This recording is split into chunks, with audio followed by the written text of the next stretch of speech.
What has made it so popular that we should celebrate someone at their demise, But at the end of the day, I have always been at the forefront to advocate for people, giving flowers when we are still alive. And I think Raila Odinga, stood out to be an enigma, and he was such a great character in Kenya that we were able to see the great contribution that he made. And we can say literally that, the man who was standing at the gate for democracy towards Kenyan's politics has fallen. The hero has fallen. And I think the best is yet to come, because at any given time when a hero falls down, there will always be another who will rise up. But of course, we have been able to see how he's been, detained and, went through a lot of, apart from detention, torture and all of that. But he was so, determined to achieve the prize. At one point, he said, "I'm seeing the land, but the promised land, but I'm not gonna get there." At the end of the day, we are all gonna perish. We are all gonna die. But even what is more important is, what are we leaving behind? Can we be celebrated like, Raila Odinga Amolo has been celebrated, or is still going to be celebrated? Because that is a legacy that you want to leave behind. And at the end of the day, we should remember that it's not going to be the cars or the houses or the planes that we flew in, but rather what contribution have we made towards humanity. Coming down to Uganda, you see the contribution that Dr. Kizza Besigye has made. And all of us Ugandans who are right here, we should realize that standing up for him or praying for him or doing anything to see to it that he is free and is safe before this election comes through, because they are keeping him there just because they want the election to pass and then he can be released, So that contribution is the one which will be celebrated. You giving your entire life, giving away your family time just to see that democracy come in place. Everybody has a contribution to make towards seeing that better Uganda. And all of us have got to see and work towards that, the goal, the dream.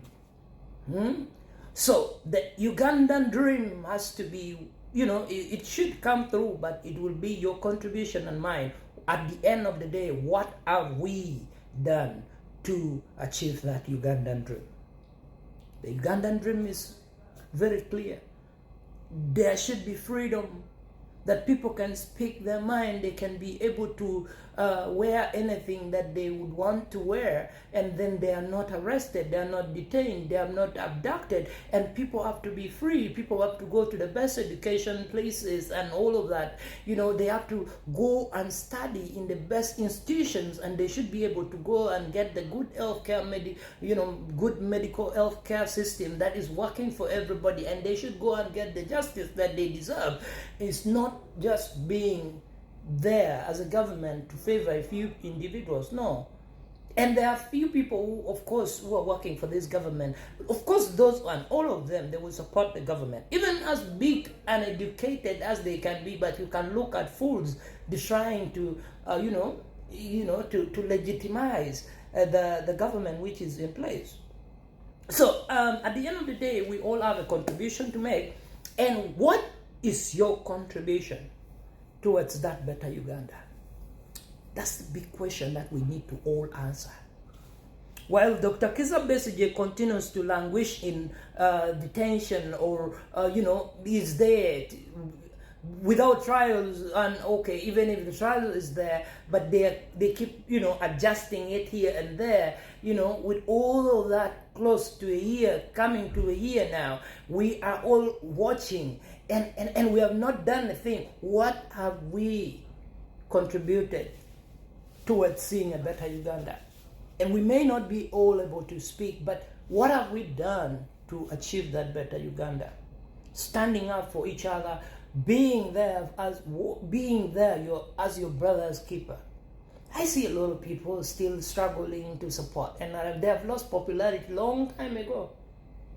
And this is the time now that you have got to put your eyes straight and know that there is a transition which is coming. I don't know how it's going to happen, but it will happen. whether it will find you alive or it will find you not alive, but the transition is about the corner. Age does not lie. Whether you can lie about the numbers, yeah, but President Museveni is old. And all of them who are supporting them, of course they have to butter their bread. Even if it was you, yeah, like you would definitely want to support. But at any cost, we should not be able to, try to give up, try to fight for that position to a place where we are not caring about humanity. We need to care for each other. We need to look after each other. We need to be each other's keeper, that we do not want to do evil to them. Power, money, all will vanish. Even the big family that you watch that now, the President Museveni's family, and all of them, they will all vanish like in thin air. All of us, we will die. All of us, we will die. But at the end of the day, what it is I've seen big families, I've seen big people who have lived and they have all perished. What about me? What about you? All of us were going to die. But even what is more important is you and I dying knowing that we did the best for our country. Because at the end of the day, Uganda is bigger than all of us. We will all die and leave Uganda there. So no matter what people are doing now, just know that there is a better Uganda coming ahead of us, but it will be your contribution and mine, and you cannot do everything. Life is like a relay race. The little thing that you do is going to be able to count. That we will see a better Uganda, a more loving Uganda, that the East, the West, the Central people, the Northern people will all live together happily, and we will see the joy through each other's high, and we can be able to celebrate each other who is winning, and we can all together be one. That one Uganda, one people. Let us see Dr. Kizza Besigye through the justice which he deserves.